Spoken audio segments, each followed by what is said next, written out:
Hi, Ryan. Hi. Hi, Ryan. So nice to meet you, Judy, on Zoom, just like I always imagined.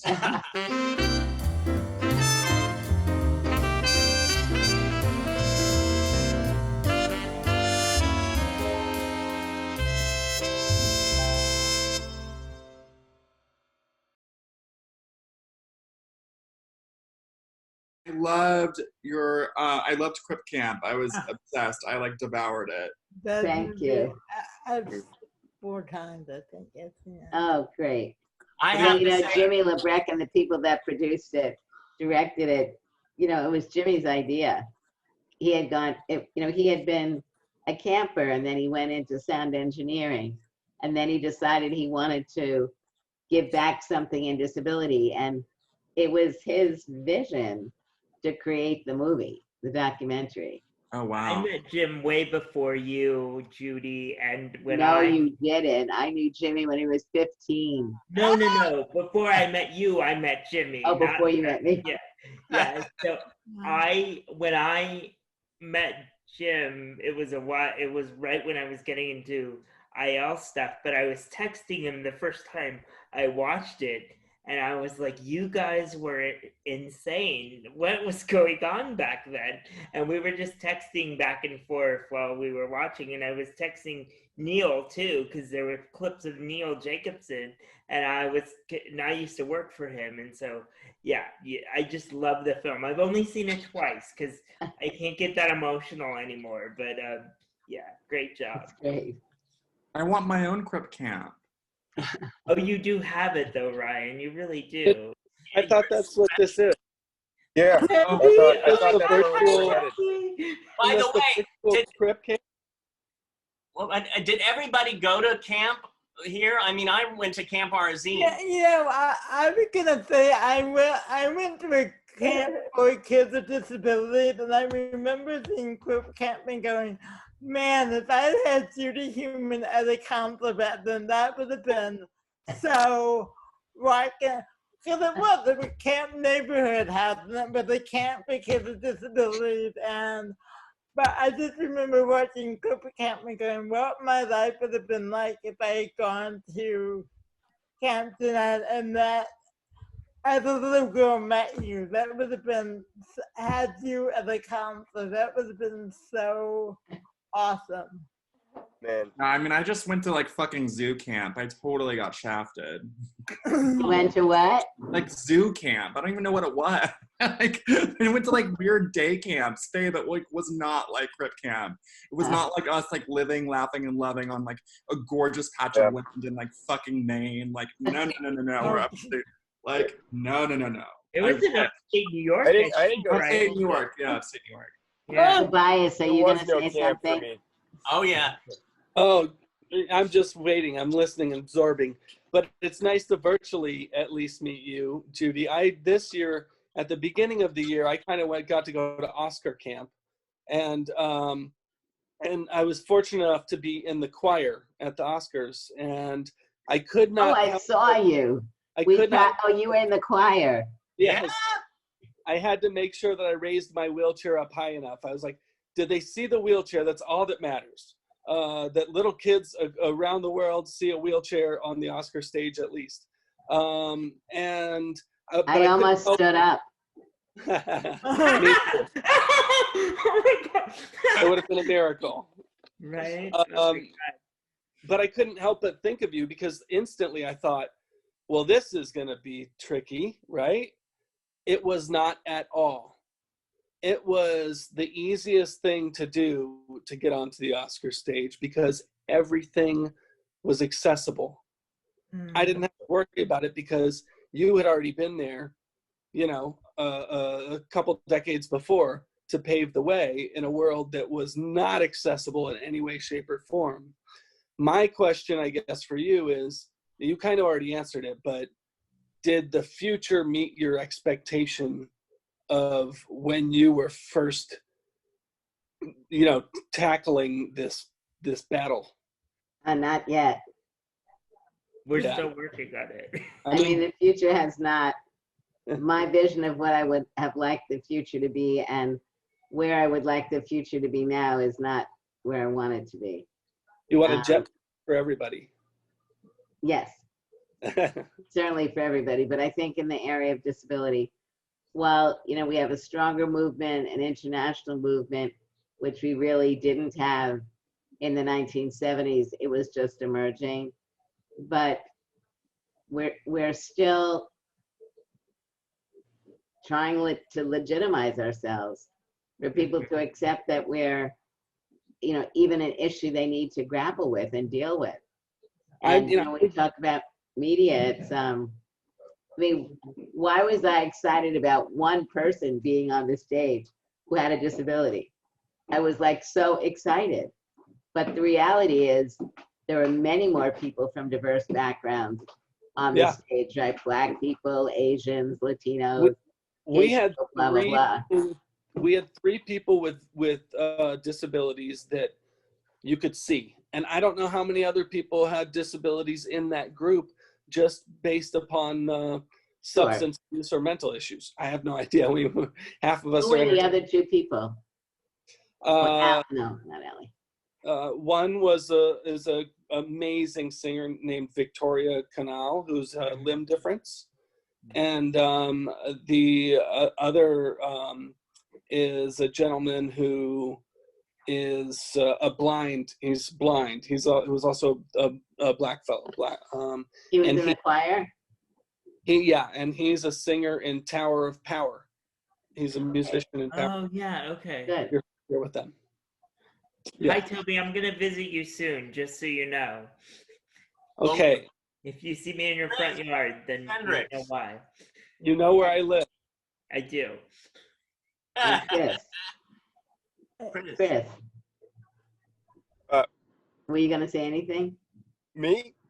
Yeah, I want to make it as brief as possible because there's so many wonderful people on this call. But I just want to say, so first of all, I loved Crip Camp as well, and I hope you never get sick of hearing about that, because that was my introduction to you as a human, pun totally intended. And I was really, really enthralled by a lot of things, and there's a lot of questions that I had for you, but I think I'll use my love of that documentary to lead into to this one particular question. So I was very, very skeptical of Crip Camp at first, not just because in my experience, you know, when Hollywood tackles conditions, you know, I'll just be frank, and just in my opinion, and some of you may hold this opinion and some of you may not, but well, they do a poor job. And I think a lot of you might agree. And they do a poor job for multiple reasons, but in my opinion, if we're trying to make an impact, then the story itself has to be in front of the message in a way. And what I mean by that is that we are fortunate to be as you said, I'm just phrasing it a different way, a subculture that touches all other subcultures, right? And I don't mean subculture as in a culture that is less than, I mean a culture within a culture, and that is persons with conditions. And what really impressed me about Crip Camp and why I loved it so much is the through line in the whole documentary, to me, really drove humanity home, the humanity of the community, which most stories around persons with conditions, whether it's a documentary or not, fail to do that properly. In my opinion, that was what was so mind-blowing, is that it was real, and there was so much humanity in it. And with that said, my question to you is, in your opinion, what can we do now to inject the importance the value of humanity first inside the inside not just media but Hollywood media specifically. And I'll give you an example, right? I'll give you an example. Every single time I see stories that showcase persons that have conditions that have been hired for a show, the title of the article is usually blind actor breaks barriers, or a deaf actress breaks barriers. And the issue that I have with that is, if you want someone to really dive into a story, a better title might be incredibly talented actress breaks barriers on new ABC show. And then someone will go, oh, how does she break barriers? And then she clicks on the article, and she actually and the people actually read the article, and then they learn something, and then all of a sudden the humanity is revealed. And I think it's easier to make change when information is presented that way. So what can we do to help shift the language towards that in Hollywood and elsewhere? I mean, it's the same message as I've been giving. It's got to be coming from more than one person. It's got to be coming from the people that are producing the material. I also think it has to be coming from the people who are reading and viewing the materials. You know, I think the comment that you make about Crip Camp and the humanity of the film, I really like that word. And I'm sure it's not the first time that it's been used, but it's a powerful word, and I think speaks to comments that many people make about how the film demonstrated how people valued each other and took the time to really enable everybody to participate in the process. But I think our voice is becoming stronger, and our voices as consumers, because I think really things that have happened in other communities have not just happened because those who were actors, for example, were the main cheerleaders. It was because the communities that they represent were clearly demonstrating that A, they had an economic base that they were missing, and B, that the audiences wanted to see themselves.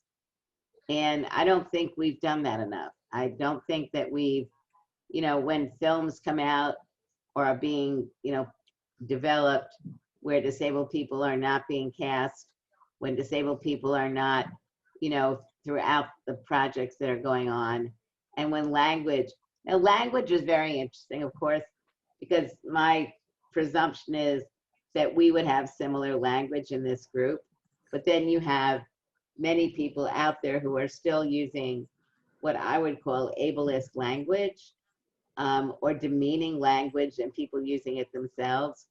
So that's a whole other discussion about how we really elevate the importance, in my view, of not using terms that are disparaging of ourselves. But I think really the expansion of our movement, and our movement meaning that we also are, look, we represent 61 million people. If a couple of million people were writing about, you know, how they're not seeing themselves in advertising and in television, on and on, that I think could have an effect. That won't happen overnight, but I think we really need to see ourselves as consumers, and too many disabled people, because of the weakness of the movement, are not aligned with any of the movement. They may be aligned with a particular organization that represents their disability, but those organizations are not necessarily advocating politically like we are. You know, they're raising money still for cure and services and things like that. So I think we have to really move to another level.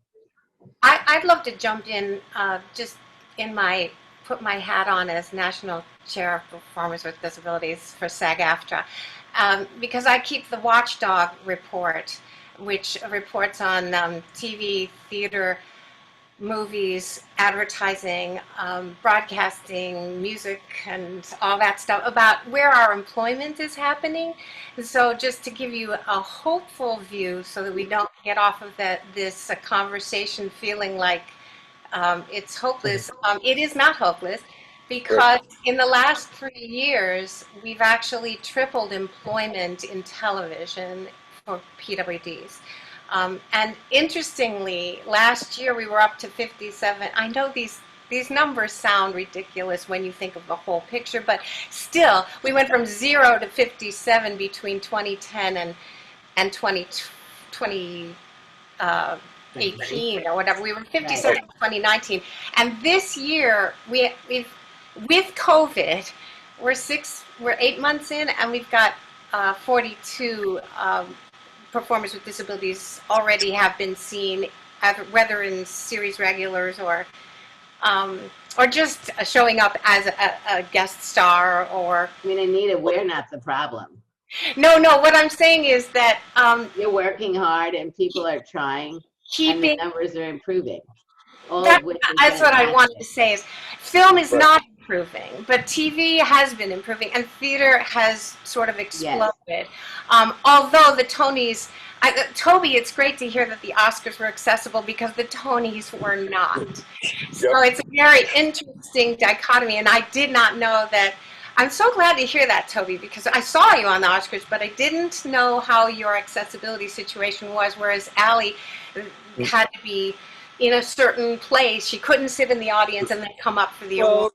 Right. I mean, my question about the Oscars was, you didn't come from the audience to the stage. Exactly. You came from the back. To the stage. Yeah, exactly. And you I could have see come from the front to the back. There would be some difficulties, but at the same time, I'm like, that's a design thing that I think they could have made a stage look really great with 2 ramps coming up from the sides, and they had months. There's ways around. I think the most amazing thing about what you've done, Judy, and what that whole movement did is it showed how beneficial making a change for one group can affect the majority of people. Elevators alone, I mean, just it's like all the stuff that is made for us helps everybody. I mean, the language in baseball, right? The sign language in baseball would have never been there without a visually impaired baseball player. And it completely changed the game. And like that, you completely changed the game, not just for us, but for pregnant women, for obese people, for all types of people. It's incredible. And I think that is the message that if you can convince the regular public that inclusion for everybody is going to help them, it's like, that makes the most sense. Well, it's funny that you it's funny that you say that specifically. I just want to be really quick because I have to thank you really quickly, because I used to have the perception when I first met David that because my passion is music for film and television, and the reason I had that passion is because I felt that people had to make the musical choice without seeing me, right? And so the art came first. And that was really, really important to me. But then I saw Crip Camp, and I went, screw it. Like, it wouldn't matter. It doesn't matter the order in which somebody consumes me as a human being, right? Like quality can come from like in any direction, and I wouldn't have felt that freedom without the film and without you. And I just wanted to say that thank you. And everybody else can talk now. You know, we're really trying hard and we're making progress. Yeah. There's no doubt about that. I think the numbers, as you're talking about, Anita, are obviously important. I think COVID for the entire industry is really having a dramatic effect on it. And Ryan, are you in production or what's going on? Yes, with honey, off to the gallows I go. Yeah, we finished, we did 4 episodes. We shut down because Miss Rona, got her claws into us. But we're shooting next month. We're in pre-production right now. So yeah, we have 4 weeks of shooting left, which is a little harrowing, I'm not gonna lie. But I guess I'm gonna understand what it means to die for your art. Do you know what I mean? Oh my God. I hope not. Very careful with it, yes? Yeah, of course. Like, I'm not like raw dogging it, but I mean, I kind of am in a way because I have to, be a wactor. Like, if I was just being a showrunner, I'd be like, cool, live, laugh, love. I'll put my mask on and party. But I have to just do my work, which means being maskless. But I mean, of course, like the production's being really careful. I talked to like someone, like the director of like Mount Sinai or whatever, and she's like, it's safer than being in a grocery store. I'm like, chic. But it's also like weird because I mean, I have cerebral palsy, which is an underlying condition, but I also have a mild case that doesn't really seem to affect my respiratory function. But you never know, and you would love not to find out. Exactly. No, totally. I totally get You're it. crazy. I love it. And I don't know who the bottom person is. All it says is iPod. Oh, iPad. Surprise. Oh, you can't see That's the face? You can't see the face of Miss Jerry Jewell? Oh, That's Jerry. Oh, it is Jerry. Jerry, do your review. Jerry, how the hell could I tell you? I can only see your damn eyes. How the hell are you? The facts of I life doesn't give it know away. the facts of life. Yes, it's her Facts of Life mask. oh, cool. Yeah. Jerry, I miss you. Oh, there it Before is. Jerry gets involved, I have to say goodbye, Judy. It's amazing meeting you. And the rest of you guys are incredible. I love you all. And Love you, Toby. safe on set. Jerry, show your beautiful face. I'll see it before I go. And I'll see you guys all soon. Bye. Love you, Toby. Jerry, that last movement you made, I could tell it was you. Oh my God. The spasm gave you away. I'm going to throw you off and wear the Flintstones, but Well, we have about 2 minutes left anyway, so we just, any other stuff that we want to talk about? I just want to tell Jerry that I love her. That it's so important how you were out there really in the beginning and leading the way, and I think really illustrative of what we need to be seeing all the time. Judy, that means so much to me because I have always had so much respect for you.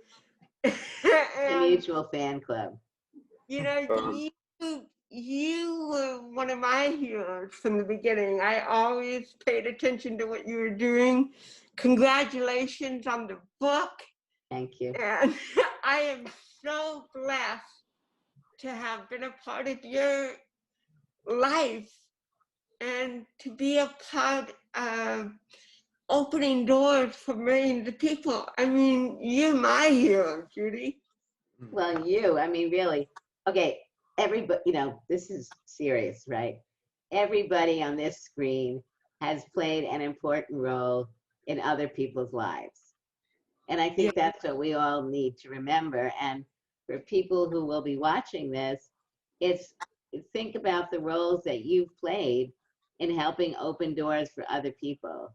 And that's ultimately, I think what's really important is, we are in this because it goes beyond what we want for ourselves. We're in it because the love of the work that we're doing in theater and whatever it may be. And, we experience barriers that go beyond the normal barriers that people trying to enter into media are up against. I mean, the reality is most people without disabilities don't make it to where they want to be, right? In theater or movie, whatever. But, coming up and knowing that the perceptions of who we are, regardless of our talent, make it so much more difficult for us to get forward. And the fact that people have been fighting so hard. and really making a difference. And so looking at the contributions that everybody on the screen has made, is making, will continue to make, I think that's what this is all about. And allowing people to see that, you know, having chutzpah is really important. You know, really being able to kick ass. And I think the other very important part is having friends that support us, because everybody has really dark periods where we're not achieving what we want, and we believe it's because of our disability or whatever it may be. And to be able to get the support of people that we trust and love, that, yes, continue to move forward, it's for me always been very important. I had a really dear friend, she's in Crip Camp, her name was Kitty Cohn, and she was a phenomenal leader. And, you know, when I lived in Berkeley and she was in Berkeley, I would frequently call her and say things like, Kitty, am I a Martian? And that's a long story, but the bottom line is I was at an event and I was being excluded from the discussion about what to do after this event in going to the movies. And I just decided I didn't want to engage in pushing myself into what people were looking at doing, because it was so clear that they didn't want to have to deal with issues around the wheelchair. And so I just kind of disappeared. The term today would be ghosted, although I was physically there. And I remember when I went home, I called Kitty and I said, am I a Martian? And she said, you know, why are you saying that? And I explained what happened.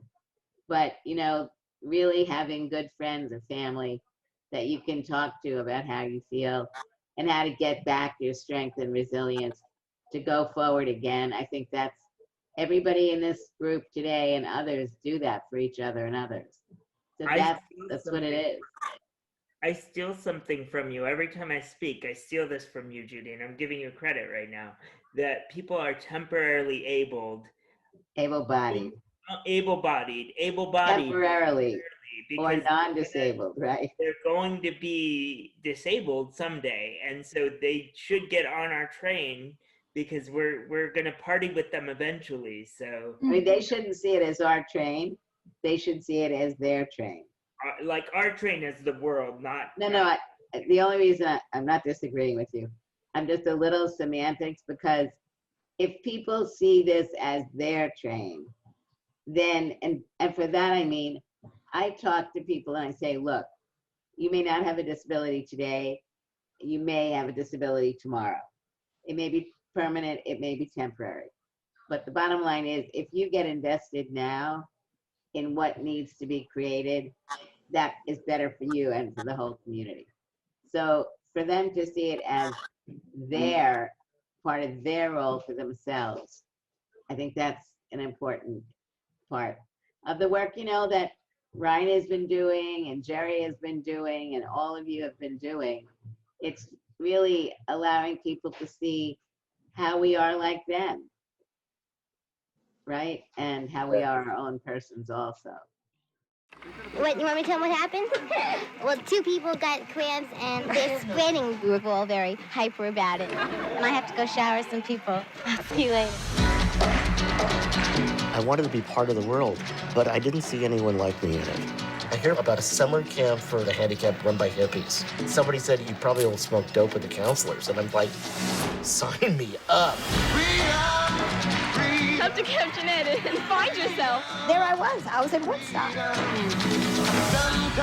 You wouldn't be picked to be on the team back home, but at Jeanette, you had to go up to bat. Even when we were that young, we helped empower each other. It was allowing us to recognize that the status quo is not what it needed to be. The world always wants us dead. We live with that reality. At the time, so many kids just like me were being sent to institutions. It was just a continual struggle. Most disabled people, like myself, are unable to use public transportation. We needed a civil rights law of our own.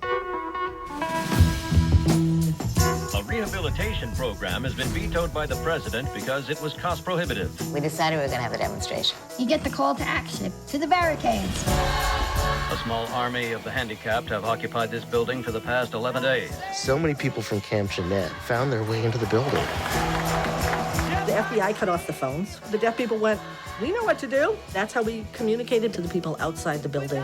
The Black Panther Party would bring a hot meal. We were like this. We are the strongest political force in this country. We will no longer allow the government to oppress disabled individuals. And I would appreciate it if you would stop shaking your head in agreement when I don't think you understand what we are talking about. What we saw at that camp was that our lives could be better. If you don't demand what you believe in for yourself, you're not going to get it. I said for pleasure.